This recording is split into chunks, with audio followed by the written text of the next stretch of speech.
In this video, I'm going to show you how to connect your Talktalk router to your computer using an Ethernet cable. This is an easy and trustworthy method for establishing a stable internet connection. Locate the Ethernet ports on your router, typically marked LAN.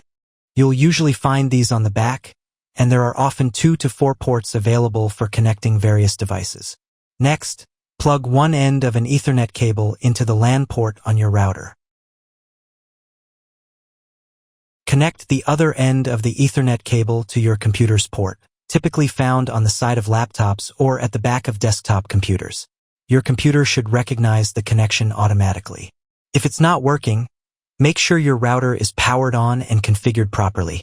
In the video description, you'll find a tutorial on optimizing your Talktalk router for better performance, as well as other helpful guides. If you found this guide helpful, please give this video a thumbs up, subscribe to the channel, and share your thoughts in the comments.